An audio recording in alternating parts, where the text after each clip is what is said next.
The first track champion of Airborne Speedway, way back when, Bill Wimble? 1955. And I would be really interested in your recollections of this place back to 1955. What was the old it probably was it called Airborne back then in 1955? It was called Airborne Park Speedway back then, and it was a very new half-mile, kind of dusty dirt track, wide, turns banked up reasonably well.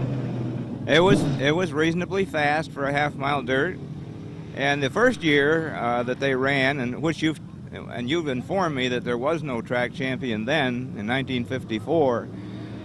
Many of the cars were little cut-down, kind of half-the-way sprint cars and half-way stock cars. Mm-hmm. Then in 1955, NASCAR came, and then NASCAR rules took place. The sportsman division was chosen by the track management. And that's where I began to be a NASCAR member. That was my first NASCAR membership, and coming here in 1955, and I was driving for Gaylord Rao Brothers Ford Sales in Ellenburg Depot. And we were, if I'm not mistaken, it's the only track championship I ever won in which I did not win a race, a feature. I was consistent, and the car was consistent, and I was thrilled to win my first track championship, believe me. I had a very, very humble start and worked my way to the opportunity to drive for Gaylord, and that was a nice relationship which lasted for 3 or 4 years. And we were good friends when we left each other, and we were good friends until he died, and now I'm good friends with his son. Well, you started out your racing career a little down the road from here. You're from Lisbon, New York originally, down Route 11 somewhere that way, out towards Potsdam and Canton and in that direction. And you grew up on the farm, and then somehow you got the racing bug. I did. I began to run the farm very, very young, very early. Necessity on our part to save the family farm. And the first year that Canton Speedway ran, I think it was called St. Lawrence Valley Speedway, I did not have enough money to go to the races. And the following year, in '51, my Aunt Mary asked me, she said, "Bill, why don't you go to the races? I know you want to." And I said, "I can't afford it." She said, "I'll pay your way." It cost $1.20. So I went, and I fell in love with the sport that night, and I was enthralled with what I saw. And I said, after about 6 weeks, and now I always found the money for the first 6 weeks, I said, I have to try this. We cobbled together a terrible old piece of junk. My brother-in-law and I towed it to the speedway with a log chain behind my car, had a $15 football helmet, and I expected to be last, and I was. And I said at that time, I'll never be last again, because I didn't like it much. And that is the title of my book, I'll Never Be Last Again. Now, I didn't think of it. A friend of mine to whom I recounted this same story said, "Why not that for the title?" And I said, "I think so."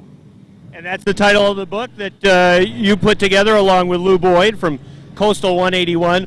And in looking over the book, some of my favorite stories were about the times and your travels to racetracks. I mean, now with the interstates, we see the haulers that these guys drive with nowadays.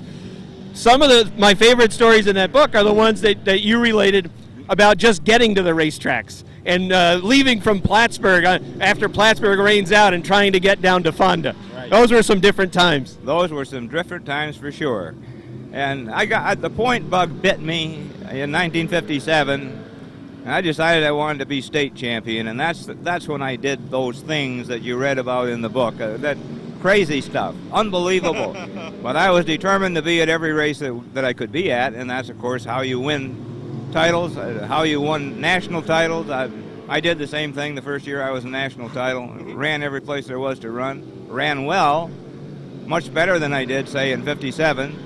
I never did win the state championship until I won the national championship in '60, and I won from there on in. I won a lot of state championships. Right. Now, you did a lot of your real big success was down at the Fonda Speedway, and 1960, 1961, you talked about national championships. How much work did it entail for you to win a national championship back in, say, 1960 and 1961? And that was under NASCAR rules, that national championship. It entailed a lot of work. In 1960, I promised myself that I would be at every racetrack it was possible to be at, and I was. In 1961, I did not run for the championship until the last month. Richard Nephew, who ran here a lot of his career, was leading it. But I had had a wonderful year without running for points, and I did arithmetic on it, and I said, I believe it is possible for me to catch him. Maybe.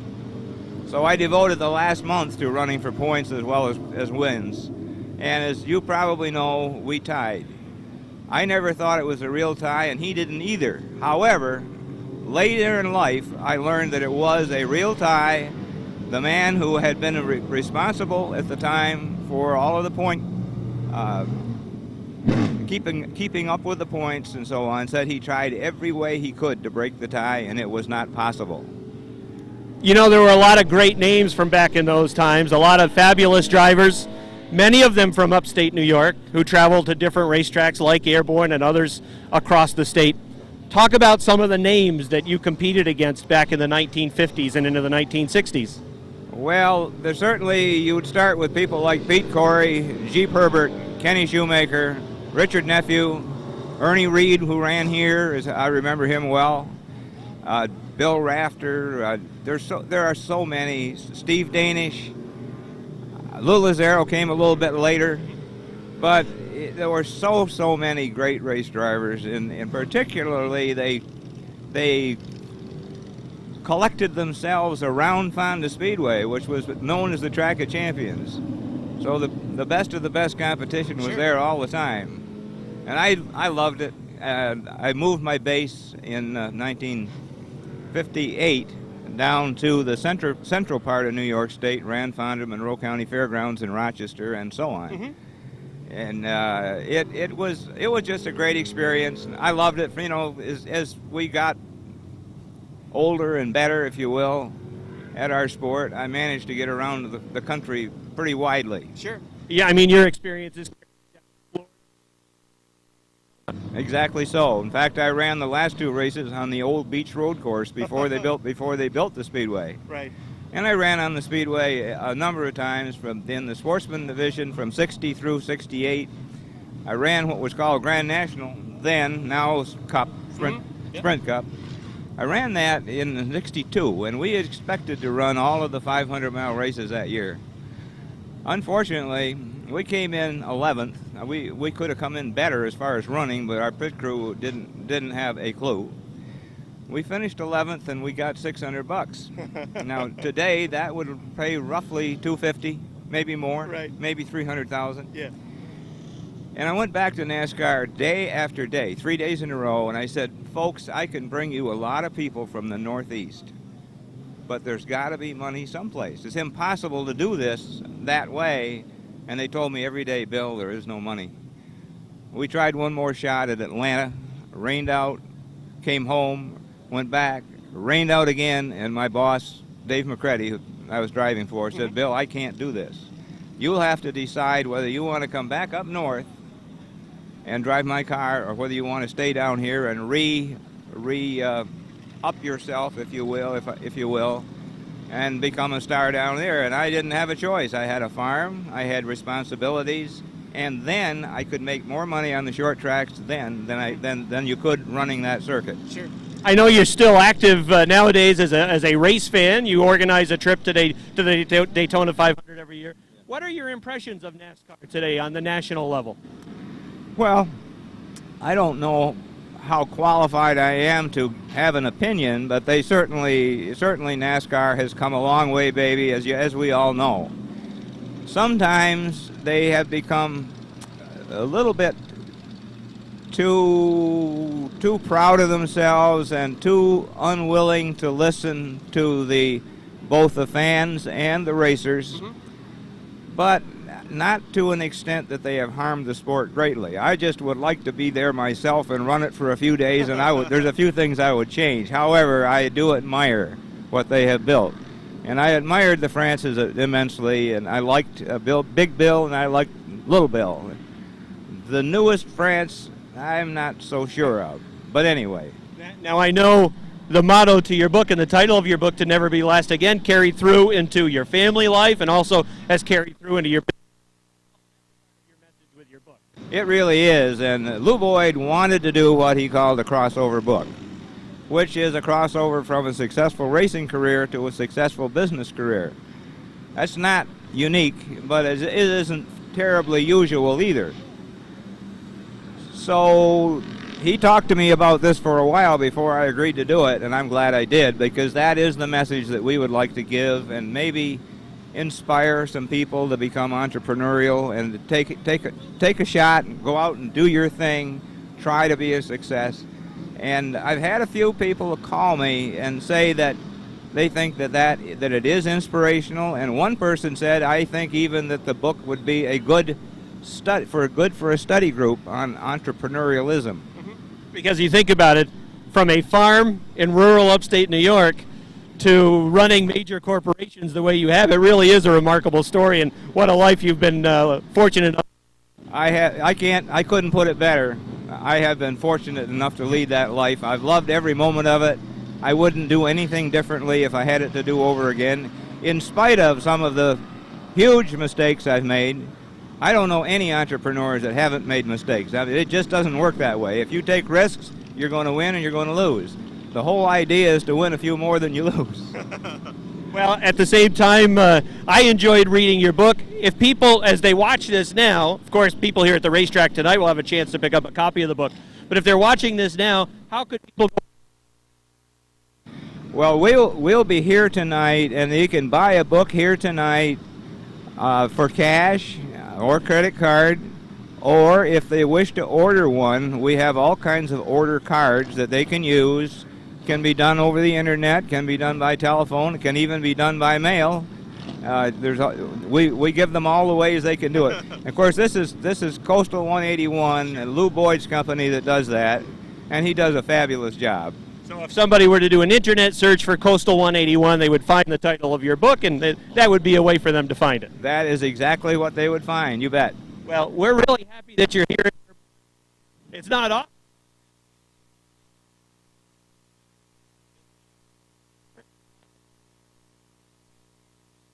I'm as glad to be here as you are to see me here. Believe me, I love it. I love to see the old friends and the old fans. It's a wonderful experience for me. And I've had a bunch of it since I began this little tour on July 22. It's been just unbelievable how many people have come and said, I remember when I was this high, and on and on. It's just been a fabulous experience.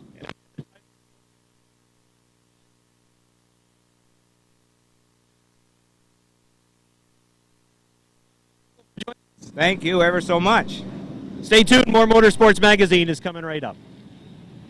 9 cars ready to run. Qualifier number 2 for the J&S Steel Sportsman. 5 cars will qualify for their handicap, so you want to be in the top 5 when you finish in this one. Here they come down the front stretch. Green flag. Bill Sawyer on the inside and Ben Huff on the outside. Ben Huff really gets a good run into turn number 2 and just vaults down the backstretch to lead, but here comes Bill Sawyer back after him on the inside. Sawyer in the 39, Huff for the 29 on the outside, race off turn number 4. They touch coming down the front stretch, and at the stripe it was actually Bill Sawyer from the inside by a couple of inches.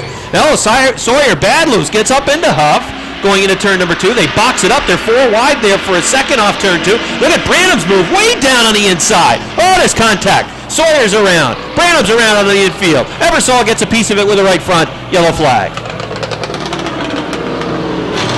4 wide. 1 lap showing complete in qualifier number 2 for the J&S Steel Sportsman. Slow pace into turn number 4. Now they pick it up as they head down the front stretch to the green flag. They race even into turn number 1. Ben Huff sticks the nose in front off turn number 2.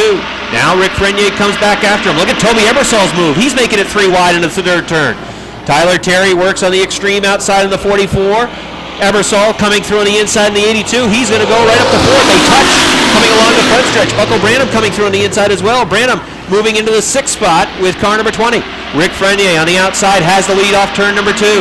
Jamie Bigor in the 19 trying to go with him on the outside. Bigor goes to the second spot. Ben Huff trying to hang on to that second position down the inside. Now he's going to look for the lead as the Frenier 77 drifted up the track off turn number 4, and that opened up the hole again for the 29 of Ben Huff trying to get there. A little window between the 29 and the 77. Bigor thought about it, had to get on the brakes. The 82 of Ebersol boxed right now. He's got Bigor to his right. He's got Huff right in front. Tyler Terry works up right by the wall off turn number 4. There's still 3 wide coming down the front stretch. Bigor still working that middle groove. Not a lot of room for him to operate with Ebersol down the inside in the 82 and Terry on the outside in car number 44. Bucko Branham again looking to go 3 wide into the third turn. Ebersol is there. Bigor continues to work that middle line. Tyler Terry works up right on the top of the racetrack while Ben Huff racing the lead out front. Again they touch coming down the front stretch. The 20, the 19, they make contact. Now the 82 goes around going into turn number 1 as it is Toby Ebersol. Now Travis Bruno spinning on the top of turn number 2, and that's going to bring out another yellow flag. Let's see if they can have a run to the checkers in qualifier number 2. Huff and Frenier, row number 1, here they come down the front stretch, green flag. Robbie's Pools number 29 has the lead into turn 2. Here comes the B&B Trucking 77 of Rick Frenier on the outside, trying to get back to that point position. Tyler Terry's on the inside with a 44. Jamie Bigor continues to work the middle of the racetrack with the number 19. Some smoke coming out of the 44 as he runs into the second position. Tyler Terry getting on the brakes, and now a lot of smoke billowing out of that number 44. All kinds of smoke from Tyler Terry's car. He is getting down to the inside. He'll take it down to the infield. Not sure if he's putting down some fluid. Looks like there's fluid along the racetrack. Out front, it's Ben Huff in the 29 showing the way, and they're going to bring out the yellow flag. Yellow flag is out with some of that fluid that is up there in turns 1 and 2. That's going to bring... All right, ready to go again in qualifier number 2. 6 laps now showing complete for the J&S Steel Sportsmen in this second qualifier, who are back under green. Off for the 29, Frenier in the 77. And it's Bigor in the 19, Ebersol in the 82 as they race off turn number 2. Look at Ebersol in the 82 threading the needle down the backstretch, going for the lead into turn number 3. Toby Ebersol going from 3rd to 1st into turn number 4. Here comes Ben Huff back after him on the inside. They touch. Frenier got a piece of the wall. Huff got some of his metal torn off on the right rear as they continue to race. Boy, this second qualifier has been extremely testing. Toby Ebersol's in a safe spot right now, at least we hope. He's 5 car lengths out in front. Then the 29 of Ben Huff running in the second position. 3rd with Frenier. 4th is Bucko Branham. Branham drifting up the track a little bit into turn number 1. Frenier trying to hang on to that spot. Now look at Rick Frenier get the run on top of the racetrack. He's going to go from 3rd all the way up to the 2nd spot, getting around the 29 of Ben Huff. Jamie Bigor looking to move down to the inside with a 19. Black flag is out. It looks like it's on the 29 of Ben Huff. Black flag on Huff for some of that sheet metal that is dragging off the right rear of the Robbie's Pools number 29. Toby Ebersol in the number 82. Here he comes off turn number 4. Checkered flag is going to be out this time. It's going to be Toby Ebersol. 2nd goes to Rick Frenier. Bucko Branham with a good rally up to 3rd. 4th goes to Jamie Bigor in the number 19. And 5th, it should be Travis Bruno in the 33.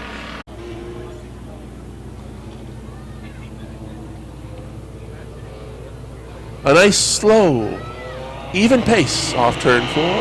Green flag is out. Mr. Turd on the inside looks to flush the competition. He's going to lead him off turn 2 and up the backstretch the first time. 4 wide action up the backstretch. Look at Martin move on the inside. That car works on the inside. We saw it work on the outside last week. Martin's going to pick up ground on the inside, and he looks like he may lead lap number 1. At the line, Martin leads it by just a bumper. Bordeaux trying to come back on the outside, but Martin is pulling away in the 77. Eric Riels, 2, is moving up on the outside of the Matt Brusso 26. They'll battle for the number 3 spot. 3 wide battle for the 5th spot going on between the Jenkins 35 and the Jenkins 33, the Seymour 35, and Bradley 77. Up front, Gilligan has started to pull away from the 08 of Mr. Turd. Eric Riel now pulls his number 2 car into the 3rd spot. Brusso is 4th. 5th spot goes to Jenkins. Rick Dover is now moved into a qualified spot in the 95. He runs 6th. 7th spot goes to Justin Dover. shotgun runs in that 8th and final transfer spot. Up front, they're all trying to catch the leader. Third week out in this new car after destroying his car in the front stretch a few weeks ago. Picked up the win last week, running strong again. That's Gilligan in the 7-7B. Mr. Turd doing a good job in this second qualifier, hanging on to that second spot. He's been beset by mechanical problems the last few weeks with the car shutting down on him. But right now he's running strong in second. White flag is out this time by for Gilligan. He's got a half a front stretch lead. The battle strictly for the second spot. Turn on the outside, Riel on the inside. Here comes Jenkins in the 33. Looking to the outside of the Riel too. It's going to be a good battle for the number 2 spot. The 08 loses second. He's going to lose third. Off turn 4, checkered flag is out. Randy Martin's going to win it all. Second spot will go to Eric Riel. Third goes to Billy Jenkins. Fourth goes to Mr. Turd. Fifth goes to the 1 of Justin Donor. That's the field. Here they come. Green flag. Don Scarborough, the Brandon Bandit, taking the lead in turn number 2 and leading the field down the backstretch. Here comes Mike Riel moving on the outside, trying to take a position away from Chris K.A. in the 18. Box things up a little bit into turn number 4 as Riel ran behind the 26 of the course. We had to get on the binders. Good racing for spots 3 through 6. K.A. hanging on to that third spot. Again, the B3 now of Aaron Bartamy starting to move towards the front. He's trying to take a position away from Mike Riel. Riel slinging forward. Look out, we got a car going right up towards the wall. That's Todd Ormsby in the 26. It appears as though something just broke on the right front of Ormsby's car as that car just made a beeline up towards the wall coming off of turn number 4. The top 4 in your qualifier. And Mike Riel is under the gun right now. He's holding on to that final position. Here comes the field along the front stretch. Green flag. Don Scarborough in the 11 has the lead. Aaron Bartamy trying to take second away from Chris K.A. Now looking for the lead down the backstretch into 3, backed out. Scarborough will hang on to the lead into 3 and 4. He's got Bartamy working right off his back bumper. Chris K.A. there as well. And K.A. will try to move back to the second spot from just to the outside of the B3. Now Bartamy wants to swing to the outside and try to get up, pick up some momentum down the backstretch and maybe try to take the position back away from Chris K.A. So they trade that second spot back and forth between the 18 of K.A. and the B3 of Aaron Bartamy. Now Bartamy's going to lose the third position to Andy Haywood. Haywood in the 80 moving through down on the inside. Bartamy continues to want to work out on the rim. We're going to have a good battle down the stretch here to try to get into the top 4 and stay in the top 4 because you got Richard Tesseur in the 49 who's been extremely fast. Started almost dead last week in the 49 and finished in the 6th spot. He has been very quick, but right now he's on the outside looking in. It'll be interesting to see if he can get into the top 4. Right now he is 3 car lengths off the back bumper of the B3 of Aaron Bartamy, who is in the 4th position. Out front, it is Don Scarborough in the 11. Andy Haywood running in the 2nd spot. Chris K.A. continues to hang on to 3rd. Aaron Bartamy in the B3 again had to get on the binders as the 18 bobbled off too. Now we got a challenge for the lead. Here comes Andy Haywood driving through the inside of Don Scarborough. He'll take the lead, drift up the track into 4, and then drive away down the front stretch. Andy Haywood is the leader. Don Scarborough running in the 2nd spot now. Bartamy on the outside, back to 3rd. Chris K.A. in a hot seat now. He is in the 4th spot. Scarborough trying to hang on to 2nd. Bartamy trying to size him up. And Richard Tesseur is now in the mix. Tesseur running right off the back bumper of Chris K.A. with 2 laps to go. Andy Haywood is pulling away from Don Scarborough. Haywood walking away in this 3rd qualifier. But Scarborough feeling the heat from the B3 of Aaron Bartamy. White flag is going to be out for Andy Haywood.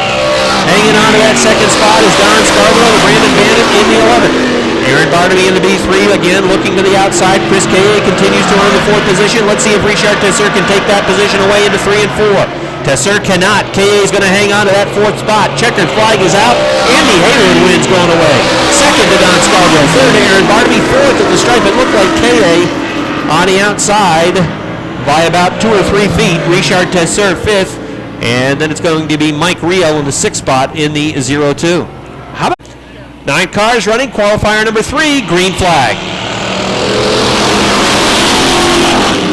Kenny Davies has the lead into 1. They mix it up. Metalman is sideways. Joe Warren straightens him out as he gets down to the inside. Might be a dent and a ding on the right side of the number 13, but Warren was there to straighten out the 2. Point him back in the right direction as he is sliding backwards. Kevin Bruton trying to take a spot away from Meadowman, and Keith O'Neill will as well. Out front, it's Kenny Davies in the 9. 2-car length advantage over Joe Warren. And a pretty good gap already built up by Warren back to the 36 of Bob Dragoon, who runs in the 3rd position. Robert Gordon in the H2O runs 4th. Tire down on the 2 of Meadowman. In the 5th spot, the 29 of Kevin Bruton, getting a good run down the front stretch. While we look back out front, Joe Warren trying to size up Kenny Davies and maybe try to challenge for the top position. Here comes Warren down to the inside. They're side by side into turn number 4 as they come down the front stretch. For the lead, it is Joe Warren. Warren has the lead at the stripe. Kenny Davies trying to fall back down to the inside and follow him off turn number 2. He's in the 2nd spot now. 3 cars battling for 3rd. Bob Dragoon right now has the 3rd spot. Kevin Bruton is about to take it away on the outside.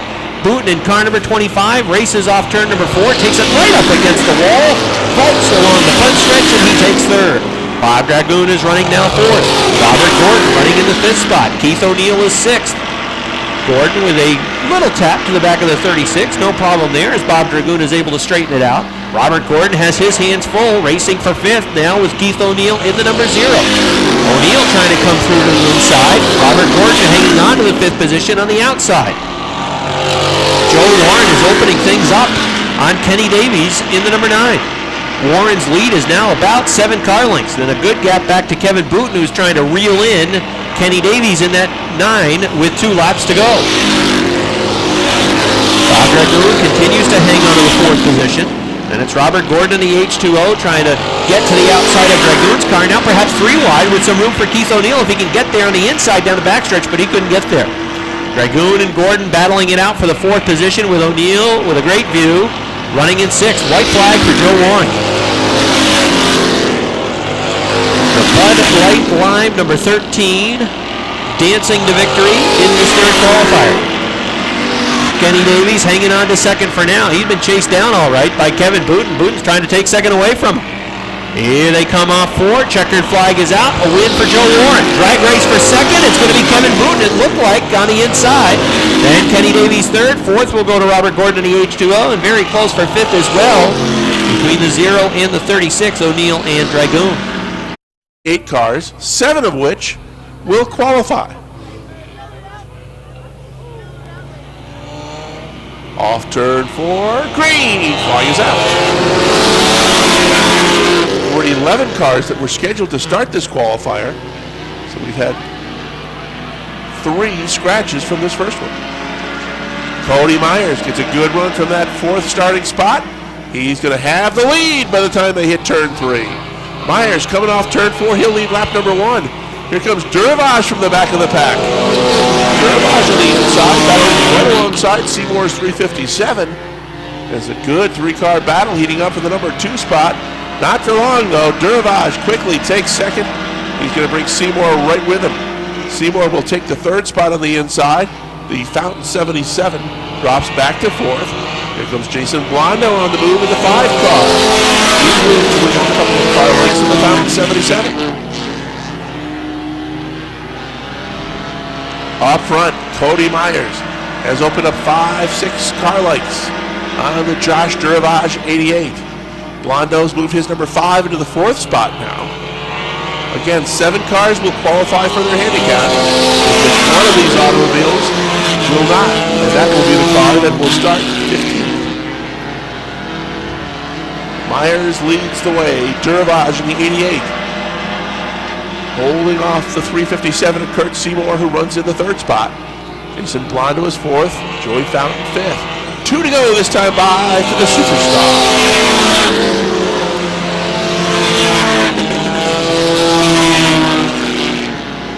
The battle for that final transfer spot to the main event is between the 3 of D-Moore and Amazing April in the 23.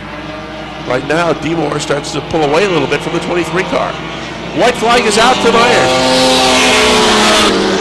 Durvage has maintained that 7th spot, but he's not really gained any ground on Cody.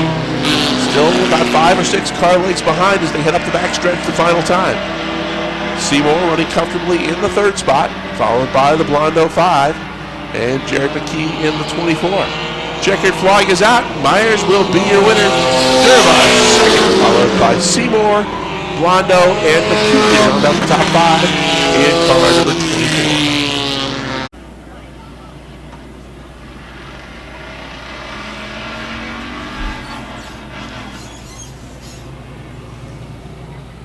Yellow flag out, and I believe Chief Starter Weasel Bruno will show them the clinched green flag this time by, and we'll go back to green flag racing action, hopefully. With Sullivan in the 3 and Wood in the 61 having both rejoined. But I'll tell you, Rick, the way things shape up right now, Bucko Branham could pick up some points on Robin Wood. Bucko sitting on point, and Robin Wood, although he's got a lot of time, Robin Wood is going to get very likely a top 10 finish, but he certainly has a lot of work to do. Still got 12 laps though, Rob, nearly half the race. Yeah. Well, Branham and Ebersol in row number 1 will bring him down to the stripe. Slow pace into 4. Here they come down the front stretch. There's the green flag. Branham in the 20, Ebersol in the 82, Frenier in the 77. The 19 of Bigor. Jamie Bigor has been a lot stronger as well over the last month. That team has their car pointed in the right direction as Ebersol had the lead into 3 and 4. On the outside, has the nose out in front, down the front stretch at the stripe. Toby Ebersol had the lead. Bucko Branham coming back after him.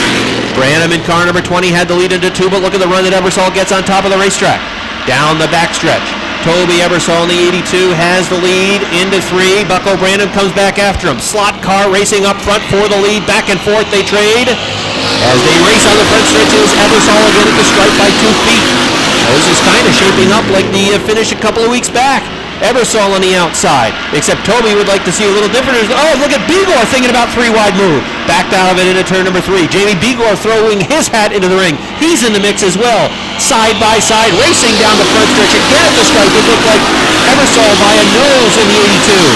Bigor right behind the 20. Perhaps a little bump to help him with pick up momentum off turn number 2 down the backstretch. Branham has the lead into turn number 3. Throw a blanket on the top 3 cars. Branham in the 20, taking the lead off turn number 4. Jamie Bigor trying to come on through as well. Jamie Bigor trying to get to second in turn number 2 to the inside of Toby Ebersol. Taking the second spot away. Ebersol coming back after him on the outside.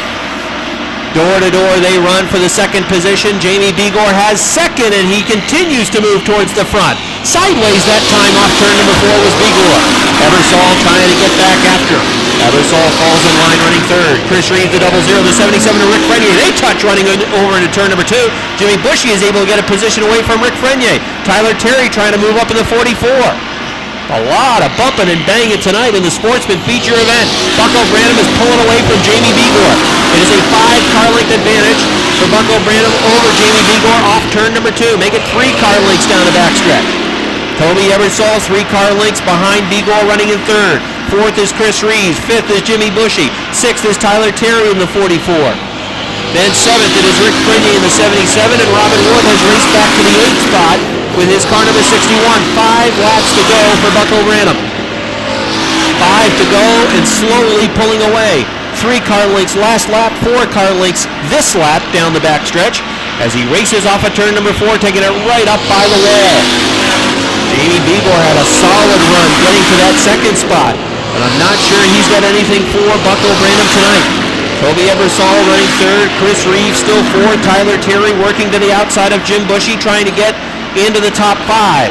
Bushy had the 5th spot, running down on the inside, Terry on the outside with his car number 44. At the stripe, Tyler Terry is 5th. 6th is Jimmy Bushy. 7th is Robin Wood in the 61. 8th is Rick Frenier in the 77. 9th would be Travis Bruno in the 33. And 10th is Mike Shagnon or Danny Sullivan. Danny Sullivan in the 3. 2 laps to go for Bucko Branham. Bucko Branham is on his way to win number 2 of 2009 with 2 laps remaining.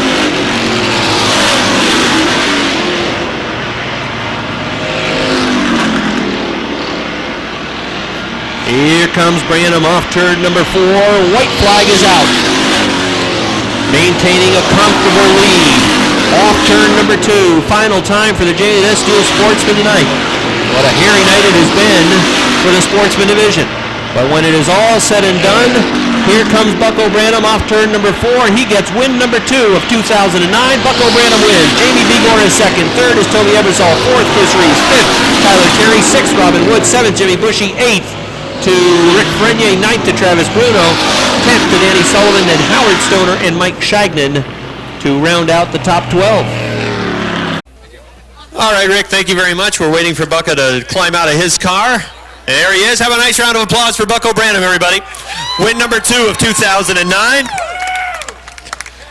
We'll have Bucko come on over this way.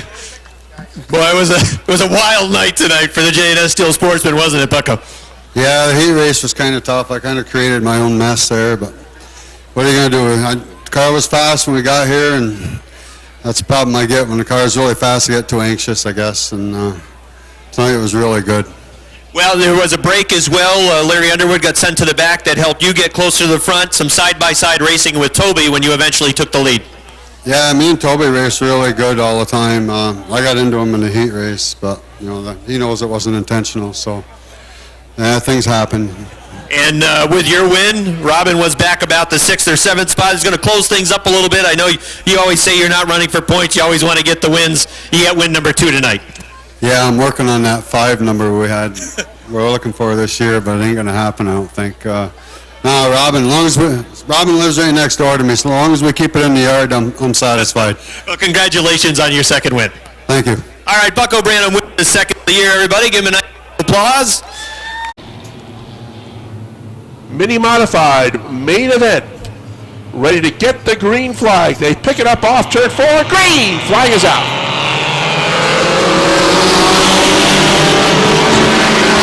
Good start on the inside for Mr. Turn to the 08. He's going to lead him off turn 2. Oh, it's sideways for the Bordeaux 08. Look at the 2 on the move. Look at the 69 of Twaits picking him out on the outside. He's going to be 3 wide coming off turn number 3.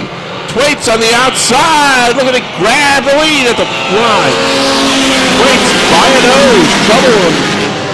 48 of Wild Bill Donor made contact with that right front tire into the wall. He's come to a halt on the front stretch. Caution and the 69 of Bill Twaits on the front row. Mr. Turd and Jimmy Collins, row 2, we're back to green.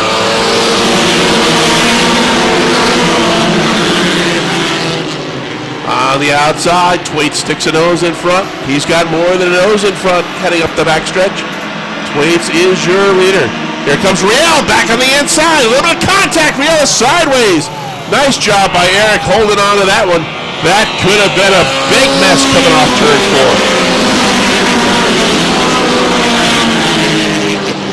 4. Twaits leads it. Collins is second. Dusty D for the mighty Key has got his number 12. Running in the 3rd spot. On the outside. That's that 03 for the Prince of Peru, Speedy Brissett. He lost his kingdom in Castleton and moved to Peru. Say your speed. Here comes Chris Lavere on the move on the inside of the 4 car. Justin Donor moving up in the 1, as is Captain Thunder in the 95. Dusty D looking outside of Collins. Twaits, he's gone. Right now he's got only one thing to worry about before he'll pick up a win tonight. Don't break down. Dusty D into the number 2 spot in the 12. Collins back to 3rd. Speedy is 4th. Chris Lavere is 5th. The Donors battle for the 6th spot. Rick on the inside. Justin on the outside. Rick Donors got 5th as he moves by the 03 of Speedy Brissett. Donor looking for a way by the 4 of Chris Lavere. He's boxed right now.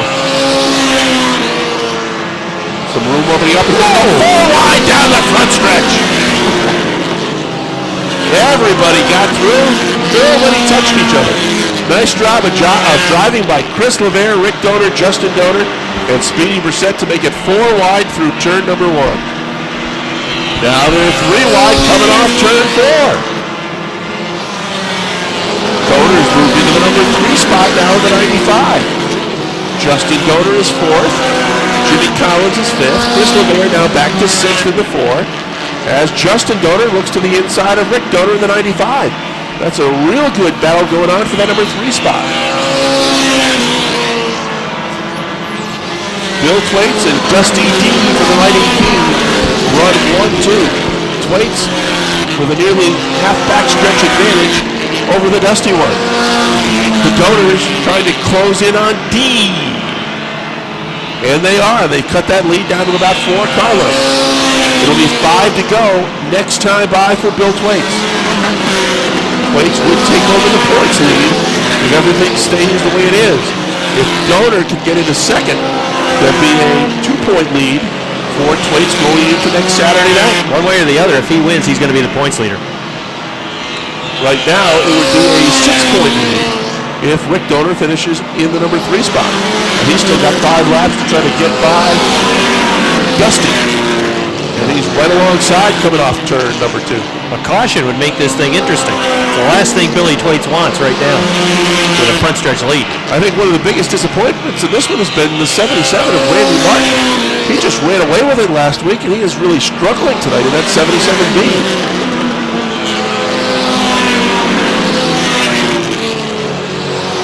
Bill Thwaites now with nearly a backstretch advantage over Dusty D in the 12. Who continues to try and hold off Captain Thunder in the 95.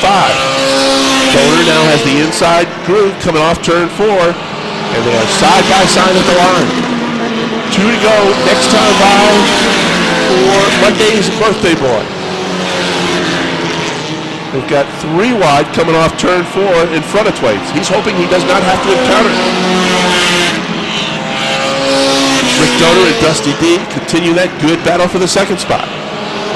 At the line, Team by a nose.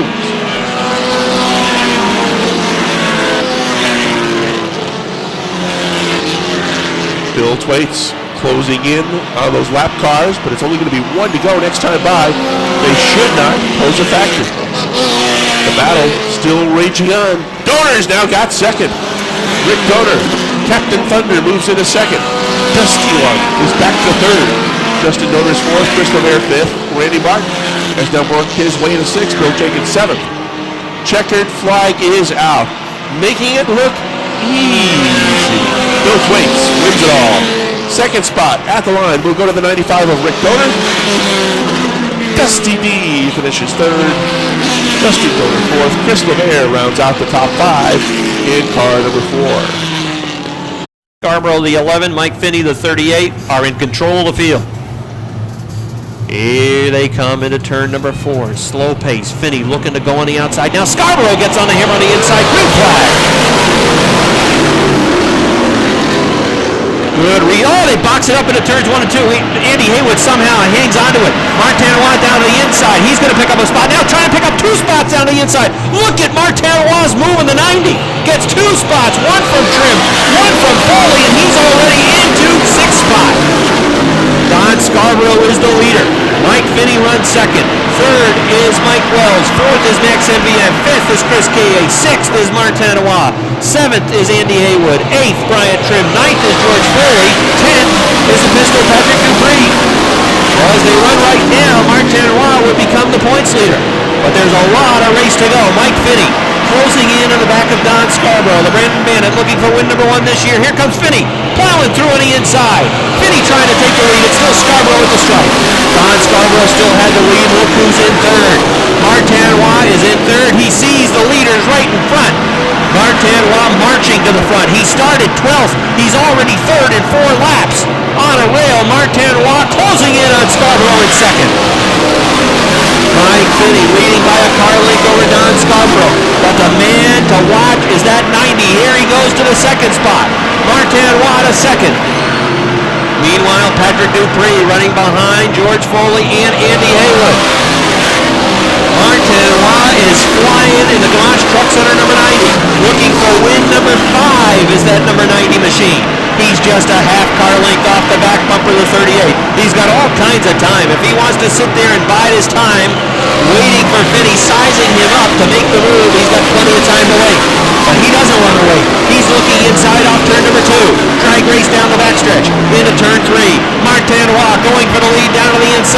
Here he comes off turn number 4 down the front stretch. New leader is Martinois. The Gamache truck center number 90 moving towards the front, and he's got it. And now pulling away from Mike Finney is Martinois. It is a 4-car length advantage. And that fast time last lap, it was Martinois turning that lap a 16.296, but he got caught with Ruprecht. He got caught behind Ruprecht, who went up the racetrack in 1 and 2. Still is able to hold on to lead, but that might cost him a little time.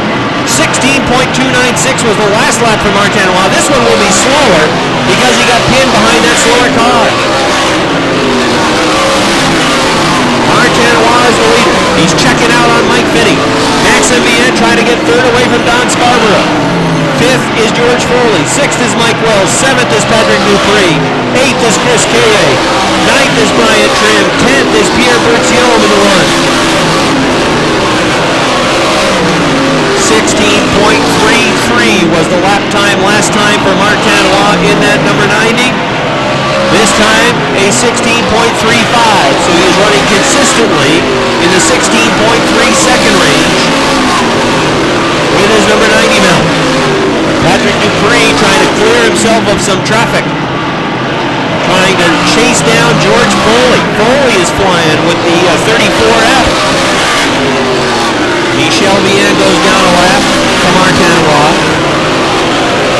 Mike Finney still running in the second spot. 3rd is Max Mbien. 4th is George Foley. 5th is the 11 of Don Scarborough, and the 24 of Patrick Dupree runs in the 6th position. Dupree turning the fastest lap, that last lap, at a 16.404.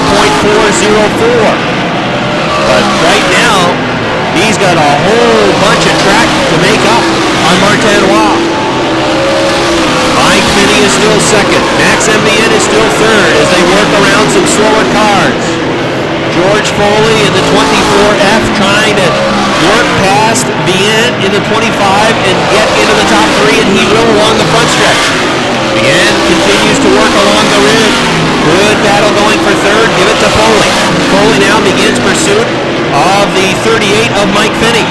Trying to chase down Mike Finney off turn number 4. Finney hanging on to 2nd for now, but right there with him is George Foley. Then it's 3 car lengths back to the 25 of Max Mbien. Don Scarborough runs 5th. Not now. Well, maybe he will, because he's going to snook a Dupree behind the slower car. That's the 74 modified of Neil Provost. Scarborough in the 11 trying to hang on to a top 5 run. But Patrick Dupree is right behind him, and now that he's got some track to work with, we'll see how quickly Dupree is able to dispense with the 11. Here comes George Foley into the 2nd spot. George Foley has taken 2nd away. Martinois' lap times now down to the 16.4 second range. George Foley, his last lap is 16.5, but just 10 laps to go for Martinois. Martinois is picking him up and putting him down. And he took a lot of the suspense out of this one, at least in the early going. Barring a late race yellow, Martinois is well on his way to win number 5 this season. Inside 10 laps, now 9 to go for Martinois. That was a 16.37 lap time. George Foley turning a 16.34. Mike Finney still hanging on to the 3rd spot. 4th is the 25 of Max Mbien. 5th is Patrick Dupree. But Dupree's lap times not near where we've seen him the last several races. George Foley, that last lap, a 16.0. If a yellow were to come out, I think Foley has something for Martinois. He was 0.3 of a second faster that previous lap. That lap, he's 0.4 of a second faster, but there's just not enough time unless there's a yellow flag. And now they're running side by side, wheel to wheel in front of Martinois, racing for position. Let's work through the field as we approach the 5 to go sign.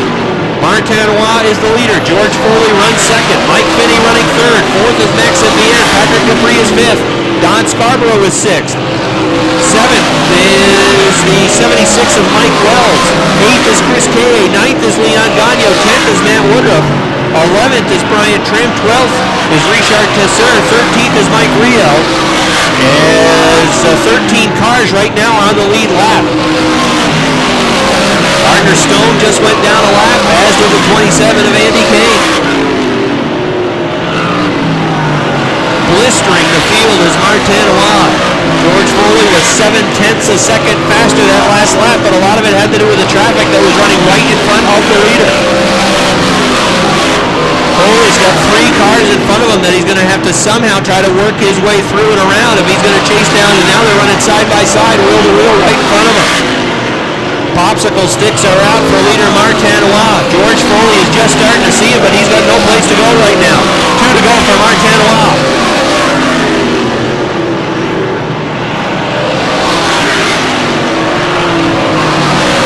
Martin Awad works up in turn number 3. Here he comes off the 4th turn.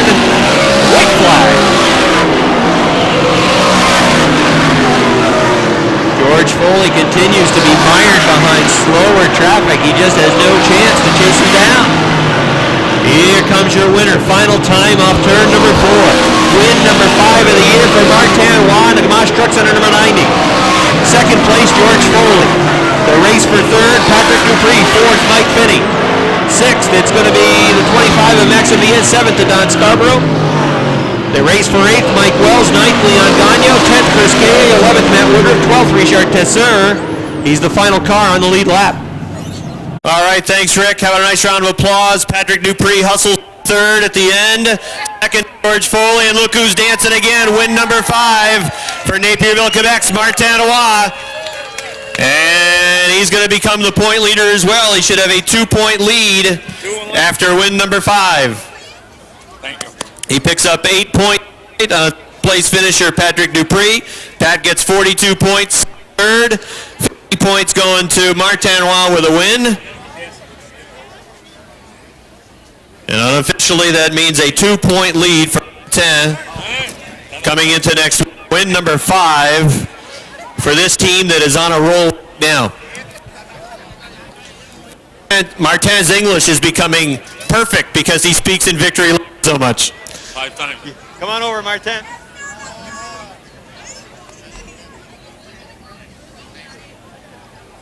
All right, Martin Awad, congratulations. Again, key for you early in the race. You were able to get a lot of spots. I saw you go 3 wide on the outside. Yes, very happy tonight. 5 victory this year. It's very tight on me and the 24 to win the championship, and every race is very important. Very happy to make a point to tonight. At one point, your lap time almost 16 seconds flat. We haven't seen many cars all year long at that time range. 16 flat, you were cooking. Yes, my car is very fast tonight. Make a adjustment. Many way make an adjustment to go faster, and this night is very happy to the car, but it's easy to drive. Win number 5, and unofficially you'll have a 2-point lead next week over Patrick. You're now the point leader. Yes, I'm very happy. Well, congratulations on another win. Thank you. Okay, Martin Awad gets the win tonight, his 5th. Row 10, Metalman and Dave Drake. All right, here they come, a slow pace through 4, down the front stretch, green flag. Let's see if Keith Pelkey can hang with Joe Warren running out front. They're side by side into 2. Pelkey trying to pick up the progressive bank down the backstretch, but Joe Warren puts the nose out in front going into turn number 3. The 46 of Little Joe trying to chug up towards the front, trying to grab that back bumper of Joe Warren and pull through and maybe get that second spot away. Can't quite get there right now. Keith Pelkey's going to try to protect the second spot and dive down to the inside in front of Little Joe. Lance Raptoy says, you want to go down there? I'm going to try it on the outside. Lance Raptoy trying to get the 3rd down. Here comes Little Joe. Moving to the inside of Keith Pelkey. Pelkey takes it right up to the wall, down the front stretch and still in 2nd. Now Lance Raptoy dives down to the inside into 1 and 2. Can't quite get to that spot. Trying to take it away from Little Joe. Lance Raptoy in the 11th. Little Joe in the 46, racing for 3rd. Randy Ledoux working on the outside of Lance Raptoy, running in the 5th spot. 6th is still Nick Haywood. Kevin Booten rallying again late in the race. He is running 7th, trying to take that 6th position away. The H2O of Robert Gordon running tight there as well. Lance Raptoy is sideways on the binders, trying to hang on to it. Oh, He's sideways again, back towards the infield. Diving down to the infield, trying to hang on to it. He's going to lose a whole bunch of spots as he got loose coming off of turn number 2. Was able to eventually save the car, but he lost a ton of spots. He goes from being in it to being way back. Joe Warren leading out front. Second, it is Keith Pelkey in the 24. Little Joe running third in the 46. But on the outside, Randy Ledoux charging towards the top 3. Mike Terry's headed back to the pits. His night appears to be done. Randy Ledoux to the outside of Little Joe has third.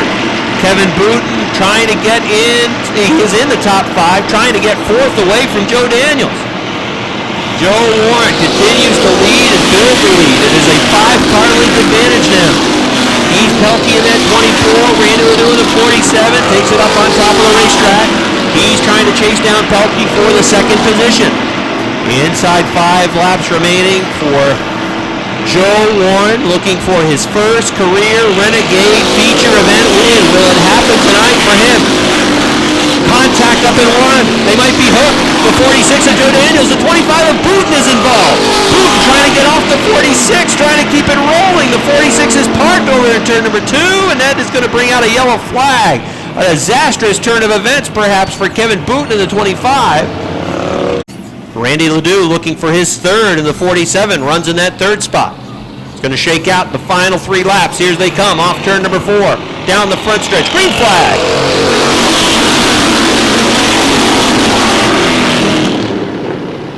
Warren in the 13, Pelkey in the 24. Similar to the last restart between the two of them, we see Joe Warren pull away down the backstretch. Randy Ledoux is trying to get there, moving down to the inside. Little contact. Pelkey trying to hang on to it. Ledoux goes right down to the infield, trying to save it. He's sideways, wrestling that car down the front stretch. He's going to lose several spots. Still down the infield. Comes back out on the racetrack in turn number 1, but he has lost several positions. Now the top 2 point guys. Nick Haywood and Lonnie Rivers running 5th and 6th. An excellent rally from Lonnie Rivers in car number 7. Joe Warren leading the way, coming to take the white flag with Robert Gordon in his rearview mirror. Joe Warren is about a half lap away from his first career Renegade feature event win.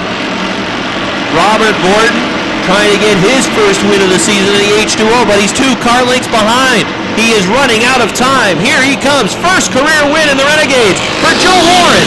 Second to Robert Gordon. Third to Josh Terry. How about that? Great job by Josh Terry. Fourth goes to Keith Pelkey. And fifth, it was either Lonnie Rivers or the 29 of Nick Haywood.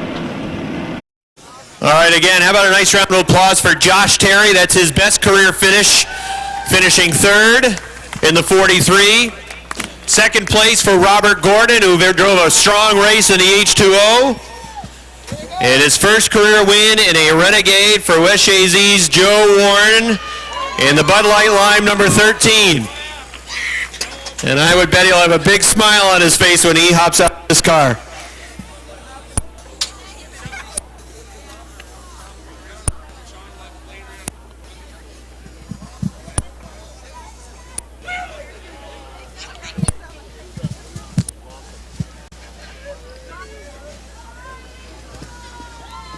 All right, he's climbing out of his car. Give him a nice round of applause, everybody. Joe Warren wins in car number 13. Come on around, Joe.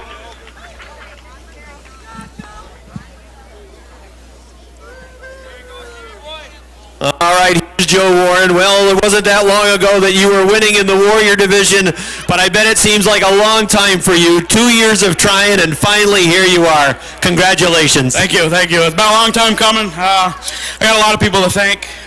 Steve Pine, especially, he puts a lot of hours in on this car.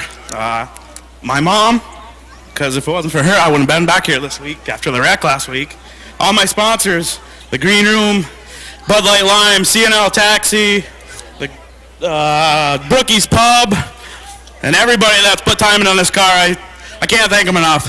Joe, tell me what you were thinking in clean words when those yellow flags kept coming out down the stretch. Well, I got another lead on the second restart, and I was thinking, man, just 3 more laps. Just let me get through it. And then I hear the caution come out again. I was thinking, no, not this time. Not again. Please, not again. But I got a good jump on the restart, and that's all I needed was that, just to get a little bit ahead of them. And I had enough car to get by. So on all those restarts, it seemed as though over in turn number 2, you were even. It was Keith Pelkey on the outside on those restarts, but every time off turn number 2, down on the inside, your car pulled away. Yeah, I had a really good car coming out of 1 and 2. 3 and 4 was starting to go away, so I was hoping nobody would challenge, but 1 and 2 was like a rocket coming out of there, and I knew if I could get to the bottom and bite real good, I was coming out of their head.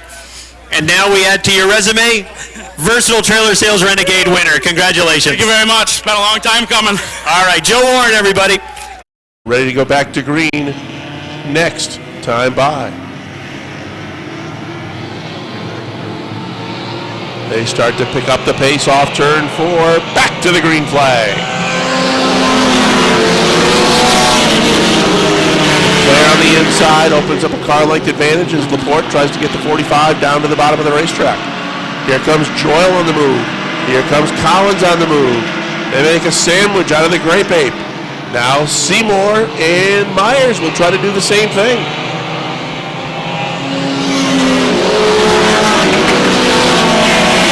Myers gets by on the outside, and he'll battle right alongside Kurt Seymour's 357 for that 5th spot. Here comes the 13 of Josh Lavarnway. He's splitting cars into turn 3. Blondo's on the inside, the Grape Ape's on the far outside.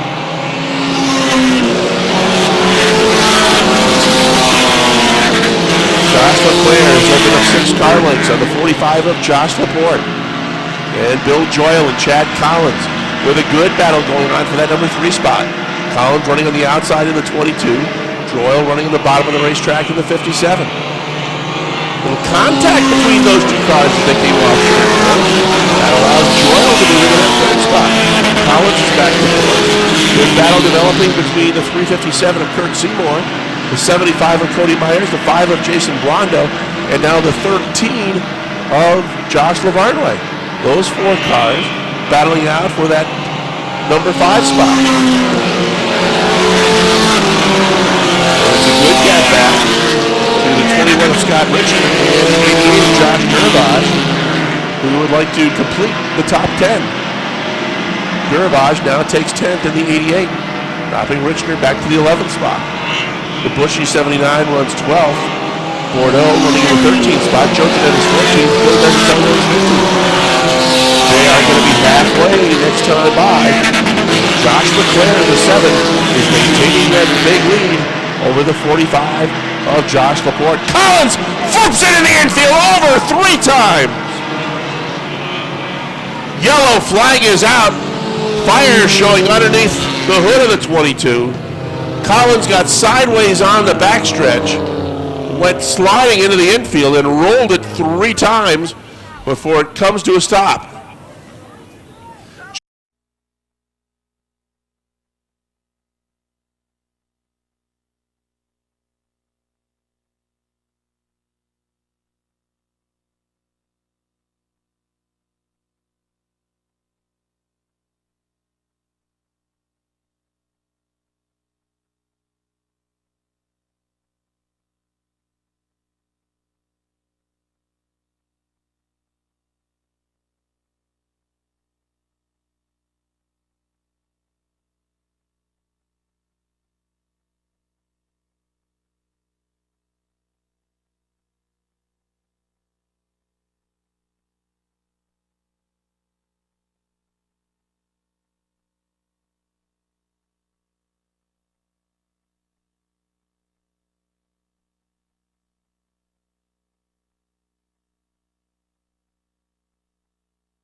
Field starts to pick it up as they come off turn 4, back to the green flag.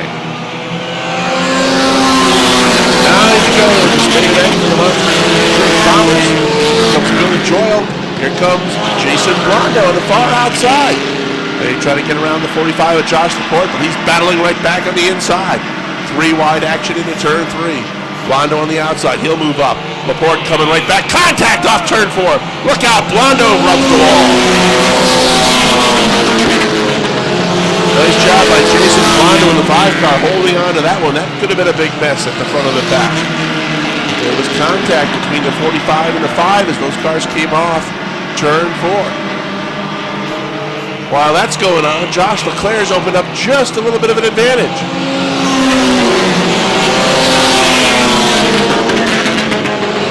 Joyle's 57, winning in that second spot. Here comes Laporte and Blondo back to take on the 57 of Joyle once again. Josh Lavarnway has moved into the 5th spot in the 13 car.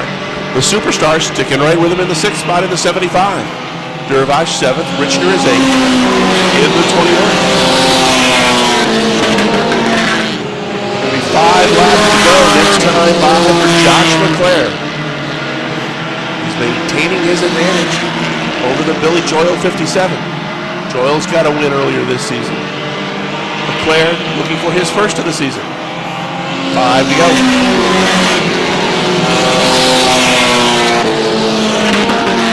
Here comes Laporte looking to the inside of Joyle. 57 talking just a little bit high coming off turn 2. He's able to maintain his spot, at least for now. Here comes Laporte moving up on the inside. Josh Laporte right alongside Bill Joyle. That's going to be a battle for the number 2 spot. Jason Blondo running comfortably right now for the 4 spot. As is Josh Lavarnway's 13 in the 5th spot. Battle heating up between the 75 and 100 of Dervash for the 6th spot. Problems on the 24 of Jared McKee. He is slow on the front stretch and looking his way back to the garage area. 2 to go. Next time by for Josh Leclerc, who is just maintaining his advantage. Looks like they've got the mechanical problems worked out on the 7 car. They've been running strong all night long. Bill Joyle's 57 has now opened up a 2 or 3 car length advantage over Josh Laporte. He's running in that number 2 spot. Then it's Laporte, Blondo, and Lavarnway rounding out the top 5. A lap and a half remains for Josh Leclerc. Joyle pulls lead just a little bit now. He's 5 car lengths behind. He is pulled away from the battle for the number 3 spot.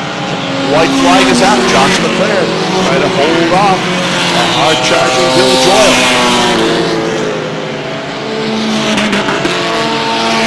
Josh Laporte, Jason Blondo battle for the number 3 spot. Josh Lavarnway, he's going to finish on the 15. Here they come off turn 4. Checkered flag is out. Josh Leclerc will win it all in the 7. Bill Joyle gets 2nd. Josh Laporte 3rd. Jason Blondo 4th. Josh Lavarnway rounds out the top 5 in car number 13.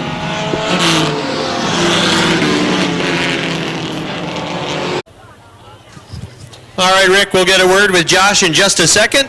First win of the season for Josh Leclerc. He's out of his car now. Car still wants to go. It doesn't want to stop. There, now he's got it in gear. How about a nice round of applause for Josh Leclerc, who wins for the first time this year?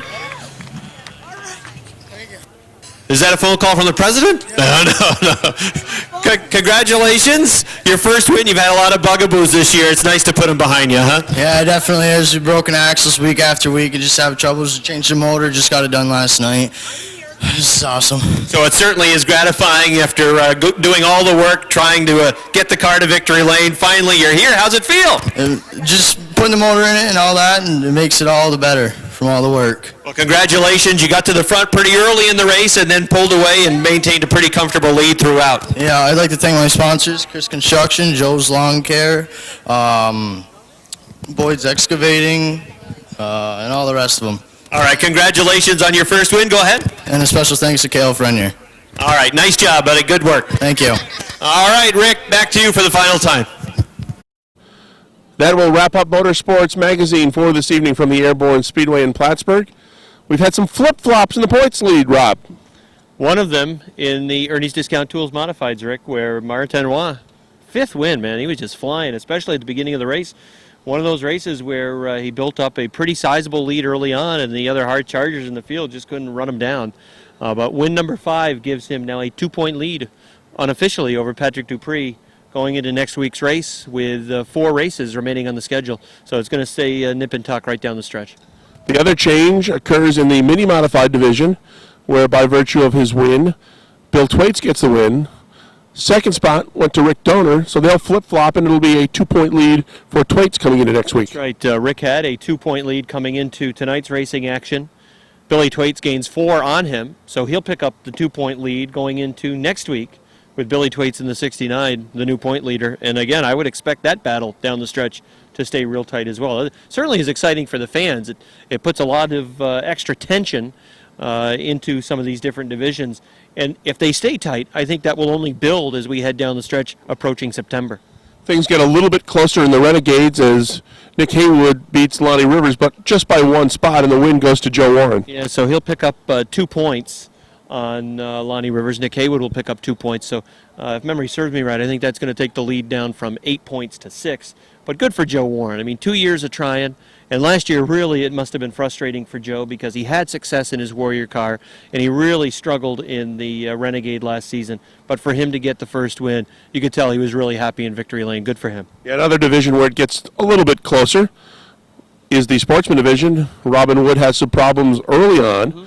Ended up, I believe, in a 6th or 7th place finish, but Bucko Branham got the win. It was his 2nd of the year, and he'll close the gap probably down to less than 10 points on Robin. That's right. It was 20 coming into tonight, and with the differential in position between those 2 cars, our best guess is that it's going to be under 10 points. So you go back a month, and it didn't look like we were going to have a points race in the Sportsman division because Robin Wood was so hot with his number 61.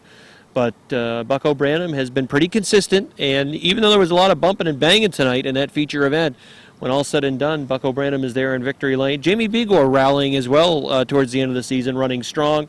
But Branham is closing in on Robin Wood, and we're going to have a good points battle as well down the stretch in the Sportsman. In the Bomber division, the hard work pays off for Josh Leclerc. They've had a lot of mechanical problems throughout the season. He told you in victory lane they just got the new engine in last night. He gets the win point-wise. Dervage and Blondo beat him by 2 or 3 spots. It's going to get a little closer, but it's still a good-sized lead for Josh. Dervage had a 33-point lead coming into tonight's racing, so it's probably going to be somewhere in the upper 20-point range, the lead that he will have over Jason Blondo. But a lot of axle problems, motor problems, and the Leclerc team was able to solve those issues and get him to victory lane tonight, his first of the year. It's time for the WG DOW. Yeah, let's see. I didn't think about that at all coming into the pick. So let's go with Joe Warren. He's been going after it for so long with his number 13. Although Leclerc wouldn't be a bad pick too, because they've had a lot of issues that they've had to deal with. But I'm going to go with Joe Warren. It's been 2 years in trying for Joe.